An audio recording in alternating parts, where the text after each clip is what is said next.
E aí, galera? E aí, galera? Beleza? Vamos a mais uma aula de história. E hoje, é claro, vamos falar de República Romana. Vou repetir: República Romana. Caneta, papel, a apostila. Fiquem atentos. Mais uma aula sobre a civilização romana. Segue. Então veja só, nós falamos na aula anterior a respeito da formação, os povos que formaram a civilização romana, e falamos da monarquia, né? A monarquia, que ela tem o seu início desde a fundação e ela vai até aproximadamente 509 a.C. Tudo que se fala sobre a monarquia, a documentação que se encontra da monarquia deste período é precária, e até mesmo os nomes dos reis são desconhecidos, citando-se apenas os reis lendários, apresentados nas obras de Virgílio e Tito Livio. Então aí a gente não tem muitos relatos da monarquia, mas é legal que dentro da monarquia, o que a gente estudou, nós falávamos a divisão da sociedade, né? Os patrícios, os clientes, os plebeus, os escravos, né? Então tudo isso a gente contou. Um detalhezinho, antes de avançar essa tela, eu gostaria que você lembrasse o seguinte. Ao que parece, durante a monarquia, o escravismo não possuía grande significado, ganhando importância somente quando da expansão territorial do período republicano, que nós vamos estudar agora. Na verdade, durante a monarquia, surgiram, olha só, condições para sua instalação, tendo o escravismo se transformado, logo a seguir, no modo de produção predominante, em detrimento de todas as outras formas de trabalho produtivo. Então, escravismo vai aparecer agora, quando da República, principalmente da expansão territorial. Olha só que legal. Em 509 a.C., o último rei, o Tarquínio o Soberbo, de origem etrusca, foi derrubado por uma conjuração patrícia do Senado que queria pôr fim à interferência real no poder legislativo. Tarquínio o Soberbo governava de forma despótica, anulando desse modo os anseios dos patrícios de participação política. Terminou assim a realeza romana e, em seu lugar, surgiu uma nova estrutura administrativa na qual o poder seria do Senado. O Senado passa a ser o órgão mais importante nesse período. É claro que seguido pelos cônsules, o consulado em número de 2 cônsules. Na sequência, as magistraturas que ajudavam a administração nesse período. Outro fator que deve ser lembrado é a expansão territorial. Graças a essa expansão territorial, tornar-se-ia a civilização romana a mais poderosa desse período. E é claro, teríamos um aumento do número de escravos e as riquezas. Conflitos, tivemos muitos, mas vamos citar guerras púnicas, um conflito entre romanos e cartagineses, que a gente vai contar na sequência. Conflitos sociais.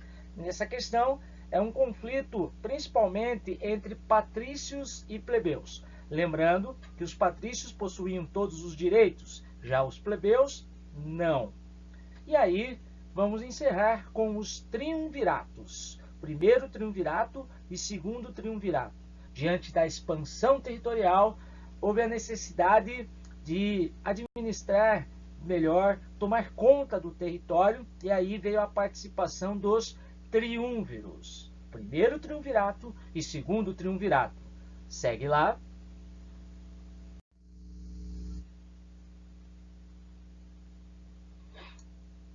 Aí é legal essa parte. Na República, 509, ela inicia em 509 a.C. e vai até 27 a.C. Algumas coisas, como a gente já havia comentado, como o Senado é o órgão mais importante. Junto ao Senado temos os cônsules, número de 2. Nós temos aí as magistraturas e temos também a figura daqueles que ajudaram na execução das atividades da administração pública, e as assembleias, que a gente vai citar na sequência. Dentro, é claro, destes fatos dentro da República, os fatos importantes da República, podemos citar a luta dos plebeus, aquele conflito que eu havia comentado em tela anterior, entre patrícios e plebeus. O que os plebeus desejavam? Seus direitos e as conquistas, militares, principalmente no que diz respeito à expansão territorial. Vamos lá, seguindo. Gente, não esqueça, quando eu falo no Senado nesse momento, eu estou falando num órgão mais importante, passa a ser o órgão máximo. Olha só que bacana, o Senado transformado em órgão máximo da República.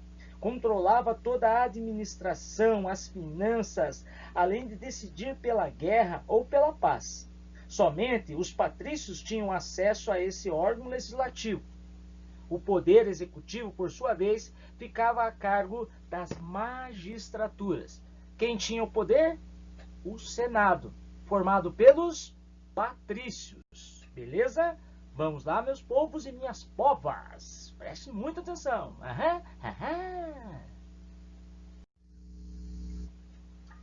Então, como a gente já havia comentado, gente, isso é importante, né? Prestem atenção como é que o Senado, como é que era a composição do Senado. O Senado era o órgão principal, máximo do governo, composto por patrícios mais ilustres. Conduzia a política interna e externa, escolhia os magistrados e controlava o tesouro público. Os senadores eram cargos vitalícios, mas não hereditários.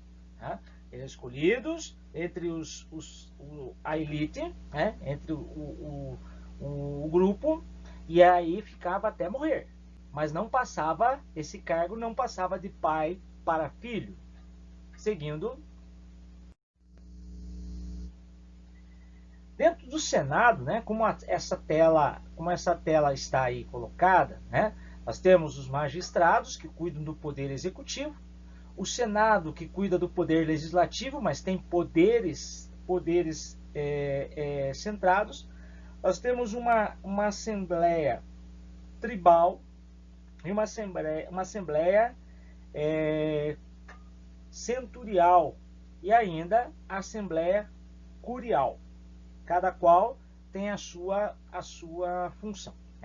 Então veja só, gente, quando nós falamos dos cônsules, em número de dois cônsules, eleitos pela Assembleia Centurial, que a gente já vai comentar, pelo período de um ano, propunham leis e presidiam o Senado e as assembleias. Os cônsules participavam dentro do Senado, tanto é que essa questão, eles são escolhidos de quem? Dentro dos patrícios, então tem toda essa influência em número de 2. Então preste bastante atenção. O período deles de cargo é por um ano, propunham leis para que o Senado aprovasse ou não, e presidiam o Senado, bem como as assembleias. Tinham poder, e ainda é bom lembrar que nesses dois cônsules, um cuidava da administração e o outro cuidava do exército. Quando nós temos... e tem um fator aqui que é bem importante, gente. Nós estamos falando aqui dos cônsules, mas não esqueça, os cônsules administravam em período de paz. Na próxima tela eu vou comentar um outro fator entre os cônsules e o ditador. Aí então, o cônsul, ele administra em período de paz, o ditador em período de guerra, conflitos, mas a gente já vai comentar mais um pouquinho a respeito disso. Já os censores, cabia-lhe fazer o censo da população. O critério usado era a renda do cidadão, que ele fornecia os dados para elaborar uma lista não só de senadores, mas o que eu digo, a posição social de cada uma das pessoas. Os censores carregados aí pelo censo e pela censura. Edis cuidava da segurança. O Edis cuidava aí da segurança. O edil era encarregado da conservação da cidade, do policiamento, do abastecimento, da administração, cuidava da segurança. Isso era responsável do edis, ou edil. Pretores administravam a justiça. Pretores, é você lembrar da seguinte correlação: preju, pretores, justiça. Preju, pretores, justiça. Cuidavam das questões de justiça. Já o cargo de tribunos da plebe, ele vai aparecer posteriormente, defendia os interesses dos plebeus no Senado. Mas isso vai acontecer quando? O cargo de tribunos da plebe, ele vai aparecer quando do conflito entre patrícios e plebeus, e aí surge o cargo de tribunos da plebe. Lembrando, o Senado é formado por patrícios, Das assembleias, a Assembleia Tribal, nomeava os questores e o edil. Então, ela nomeava os questores e o edil. Já a Assembleia Centurial, ela tinha uma outra função, ela é a mais importante. Era dividida em centúrias, isto é, grupos de 100 soldados cidadãos, os chamados centuriões, cuja função era votar os projetos apresentados. Haviam 98 centúrias patrícias, olha só, patrícias, e 95 plebeias. Como o voto dos projetos era contado por centúria, a aristocracia controlava as decisões pelo voto da maioria. Então, a Assembleia Principal é a Assembleia Centurial. Tudo bem? E aí, a Assembleia Curial examinava os assuntos religiosos. E aí, até hoje, quando a gente fala de cúria, a gente lembra de assuntos religiosos. As assembleias que compunham esse período de república. Vamos mais um pouquinho falar sobre os magistrados. Próxima tela. Então aí, consulado, gente, como nós já havíamos comentado com vocês. Consulado, poder executivo composto por 2 cônsules. Um cuida da questão administrativa e o outro das questões militares. Lembrando que os cônsules, eles administram em tempos de paz. O Senado, composto por 100 senadores patrícios, eram escolhidos pelos cônsules, 100 senadores. A Assembleia dos Cidadãos, composta por patrícios, elaborava leis que eram votadas pelo Senado. No tempo de guerra, nós tínhamos a figura do ditador, convocada pelo Senado em período de crise social ou política, conflitos, guerras. Os pretores, como a gente já havia comentado, responsáveis eles pela justiça. Os censores, responsáveis pelo censo e censura. Edis, administração municipal, edis ou edil. Questores, responsáveis pela administração dos recursos financeiros. Tesouro público, questores, tesouro público. Outro fator aqui interessante, comparado ao que nós temos hoje, o edis ou edil seria o que hoje temos chamados de vereadores. São os nobres edil. Edis ou edil, que cuidam da administração municipal. Beleza, meu povo? Vamos lá, meus povos e minhas povas. Próxima tela. Aí, gente, nós vamos falar de guerras. A gente vai falar das guerras púnicas. Quando a gente fala da questão das guerras púnicas, nós estamos falando de um conflito que vai marcar a expansão romana, né? Então, do século V a.C.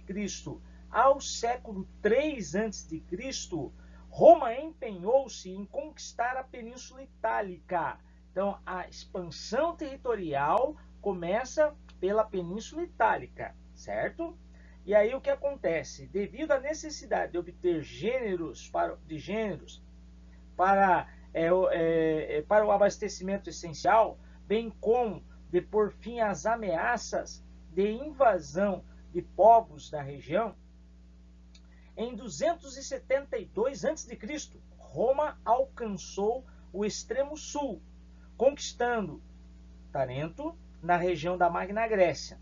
A expansão deu dinâmica própria à estrutura escravista que, estabelecida, passou a exigir novas conquistas para aumentar o número de cativos, os quais cada vez mais passavam a ser indispensáveis à estrutura socioeconômica do mundo romano. Escravos. Olha só o que acontece. Além disso, que eles conquistavam terras, porções territoriais. Estima-se que somente no século IV a.C., a população de escravos somou não menos de 40 mil indivíduos. 40 mil escravos. Tudo bem? E aí, voltando às questões das guerras púnicas, né? O que nós estamos falando, gente? Embora tivesse conquistado a Península Itálica, a hegemonia cartaginesa no Mediterrâneo impedia a expansão romana na região. A cidade de Cartago, fundada pelos fenícios em cerca de 250 mil habitantes, localizava-se no norte da África, mas possuía inúmeras colônias na Córcega, Sardenha, Sicília, Península Ibérica. A disputa pela posse da Sicília organizou guerras entre Roma e Cartago, que se estenderam de 264 a.C. a 146 a.C. e ficaram conhecidas esse conflito como guerras púnicas. Por quê? Porque os cartagineses eram chamados de punos. Os cartagineses eram chamados de punos. Vamos lá, próxima tela. Então veja só o que acontece, né? Nós estamos falando das guerras púnicas, né? Guerras púnicas. Os romanos, e aí disputa o quê? Disputa territorial e principalmente a disputa pelo Mediterrâneo. Disputa territorial e disputa principalmente por quê? Pelo Mediterrâneo. Os romanos viveram momentos de grande tensão, né? Aí nessa guerra, principalmente quando o general cartaginês Aníbal atravessou Gibraltar, no Estreito de Gibraltar, aí no norte da África, né? Os Pirineus e os Alpes para atacar Roma. Embora não tenha obtido sucesso e tenha sido obrigado a regressar a Cartago, Aníbal foi derrotado em Zama, ao sul de Cartago, pelo general romano Cipião, o africano. Em 146 a.C., entretanto, Roma conseguiu arrasar definitivamente Cartago, dizimando sua população e continuou sua expansão territorial, tornando todo o mar Mediterrâneo, que passou a chamar de Mare Nostrum, conhecido aí como o Mar é dos Romanos, o mar é nosso, o Mare Nostrum. Vamos lá, próxima tela. As guerras púnicas, elas foram divididas em fases, né? Tem lá a primeira guerra púnica, que vai de 264 a 241 a.C., iniciado o conflito, né? Principalmente entre gregos e cartagineses na região da Sicília. Resultado: Roma se apossa de Sicília, Córcega e Sardenha. Não esquecendo que os romanos dominaram os gregos, por isso que essa guerra seria transferida para os romanos. Isso é a primeira fase. Próxima tela. Segunda Guerra Púnica, 218 a 202 a.C. O que aconteceu? Desforra dos cartagineses, a partir da Península Ibérica. Liderança de Aníbal Barca, que impôs várias derrotas aos romanos. Qual foi o resultado? No final, sob muita pressão, vitória dos romanos e conquista da Península Ibérica. Então os romanos estão mostrando força, claro que tem muito desgaste, mas estão dominando territórios. Consequentemente, estão o quê? Aumentando o número de escravos. Consequentemente, estão se tornando um povo forte. Vai lá, próxima tela. Terceira Guerra Púnica, de 150 a 146 a.C. Cartago, isolada e enfraquecida, dedica-se ao cultivo de suas terras. Seus produtos passam a competir com os dos romanos. Estes, utilizando um pretexto de conflito de Cartago com a Numídia, invade e destrói a cidade, bem como seus habitantes, que são degolados. Resultado: Roma domina também o norte da África. E aí, fases como tomar o Mediterrâneo, tomar agora o norte da África, tomar a Península Ibérica. Então, todos esses fatores que estão acontecendo estão aí potencializando a força. Gente, é importante a gente lembrar, né? Estávamos falando de Cartago, né? Nós estávamos falando dos romanos nessas guerras púnicas. Então, quando eles dominam esse território, eles foram forçados. Quando eles entram nesse conflito, eles vão dominando outros territórios. E dominando esses territórios, eles vão conquistando porções de terra. Quais foram as consequências do expansionismo territorial romano? Quais foram as consequências do expansionismo territorial romano? O aumento do número de escravos, devido às guerras de conquista, pois as populações derrotadas eram escravizadas e vendidas para os romanos ricos. Então aí, veja só, o que eles fizeram? Eles aumentaram o número de escravos em consequência da expansão territorial. A presença do escravo era comum no cotidiano da população urbana e cultural, porque a gente comentou lá no início da nossa aula de hoje, a gente comentou a respeito de que os escravos agora passariam, ou seja, vai representar um modo de produção principal. Eles realizavam diversos trabalhos como produção de alimentos, mineração, construção de obras públicas e serviços domésticos, sendo que alguns realizavam trabalhos intelectuais, como os gregos que ministravam aulas.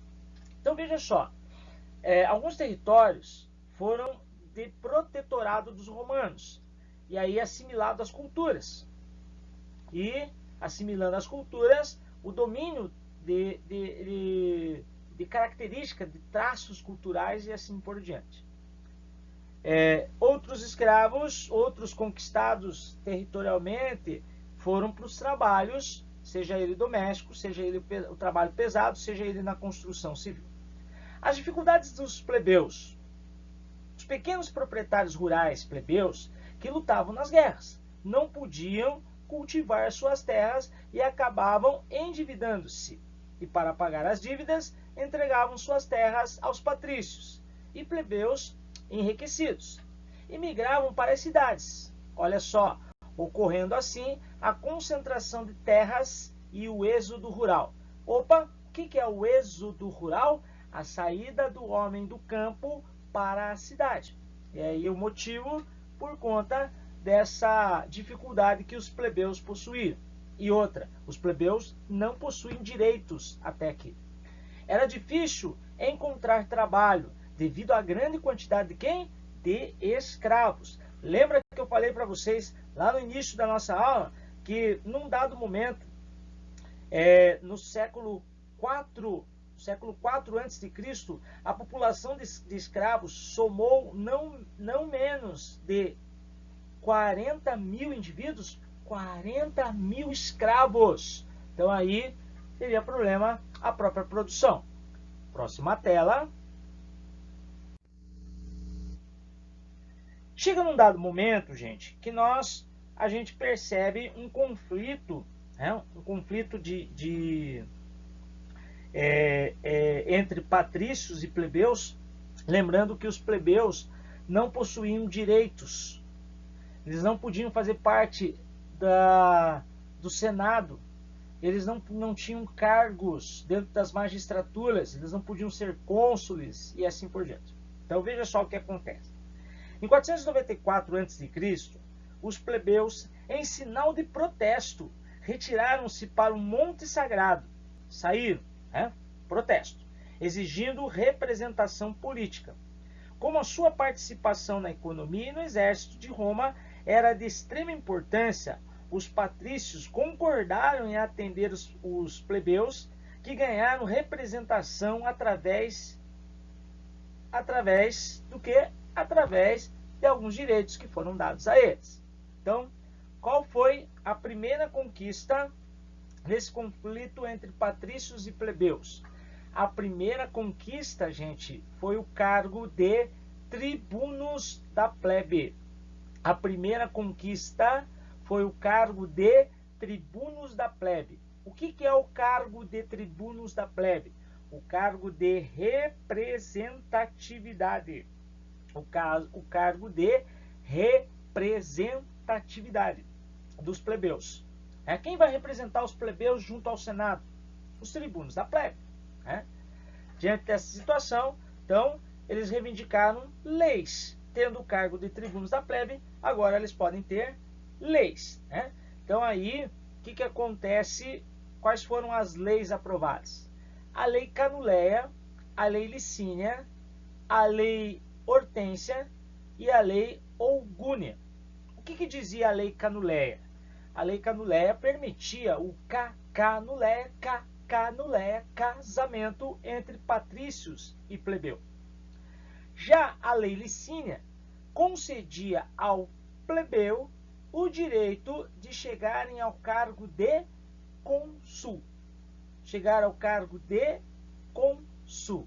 Determinaram o direito dos plebeus também ao acesso às terras públicas e ao cargo de cônsules. Já na lei Ougúnia, a lei Ougúnia dava aos plebeus, permitia os direitos religiosos iguais aos patrícios, os mesmos direitos religiosos. Inclusive, concedia, permitia que os plebeus chegassem ao cargo de pontífice máximo, o cargo maior da igreja. Pontífice máximo. Na lei Hortência, lei que determinou que os decretos, as leis aprovadas pelos plebeus, através de uma assembleia, passariam a valer por toda a república com força de lei.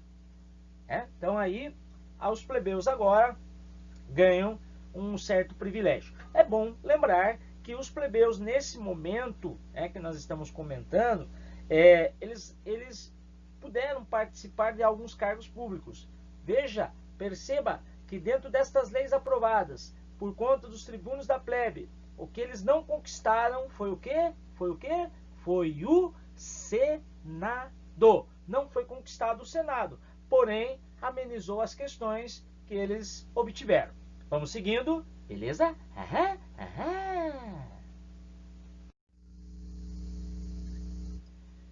Quando a gente fala dos tribunos da plebe, eu gosto de destacar dois tribunos da plebe, gente. Gosto de destacar dois tribunos da plebe. O Caio Graco, e o Tibério Graco. Os irmãos Graco. Tibério Graco e Caio Graco, frente à crise geral, que passavam os pequenos agricultores, alguns grupos mobilizaram-se na busca de reformas.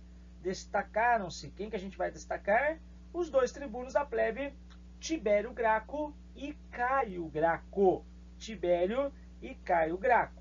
Gente, Tibério, eleito tribuno da plebe em 1300...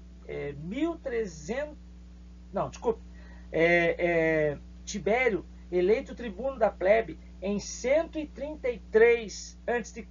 Imagine 1300. Em 133 a.C. Vou repetir para você não cometer o mesmo erro que eu cometi. Olha só. Ele é eleito tribuno da plebe em 133 a.C. Propôs uma lei pela qual, o Tibério, uma lei pela qual quem tivesse mais de 310 alqueires de terra deveria doar o excedente para o Estado, a fim de que o que acontecesse reforma agrária. O Senado opôs-se a tais medidas e, olha só, numa tumultuada sessão no recinto do Senado, Tibério e mais de 300 de seus adeptos foram o quê? Assassinados. Por quê? Porque propôs reforma agrária. Porque propôs reforma agrária. Tibério Graco é assassinado. Aí quem aparece? Aparece nada mais, nada menos que Caio Graco, irmão de Tibério. Caio Graco foi eleito tribuno em 123 anos antes de Cristo, 10 anos depois do assassinato de seu irmão, o Tibério Graco. Caio elaborou leis para melhorar as condições de vida dos plebeus, como a lei frumentária. Lei o quê? Frumentária. Lei frumentária, que determinava a distribuição de trigo a baixo preço aos plebeus, além da reforma agrária. Reforma agrária? Reforma agrária. Cometeu aí, quando ele falou em reforma agrária, ele teve problemas. Por quê? Os aristocratas, que pertenciam os patrícios, reagiram contra Caio Graco e seus seguidores, o que resultou em vários confrontos armados, até que, cercado numa das colinas romanas, Caio ordenou a um escravo que o matasse. O escravo então o mata e suicida logo em seguida. Gente, é uma história muito... ela tem muitos detalhes. Nesse período, claro, vieram outros tribunos da plebe, mas os que merecem destaque, Tibério Graco e Caio Graco. Após a morte de Caio Graco, Mário e Sila governaram Roma, período de ditadura, de conflitos. Aí era chamado um ditador. Uma questão bem bacana, os ditadores eram chamados e não governavam mais do que 6 meses. Vou passar um detalhezinho. Eles governavam, mas não ficavam no mandato por mais de 6 meses. 6 meses para resolver o conflito, a questão. Então, quando se nomeava um ditador, ele ficava por um período de 6 meses. E se apoiaram nos plebeus urbanos e no exército como instrumento de sustentação política. Não foram, eles se juntam com a massa. Beleza, beleza, beleza? Vamos lá, próxima tela. Opa, o quê? O quê? Já acabou! Gente, e aí eu tenho mais uma historiazinha para vocês, mas que eu vou contar na próxima. Aí eu vou contar para vocês, na nossa próxima aula, o final da República Romana. Vou contar a historinha dos triunviros, dos triunviratos. E aí vamos entrar em monarquia romana, cultura romana e encerramos essa nossa unidade. Beleza? Galera, um beijo no coração de vocês e até a nossa próxima aula. Fui!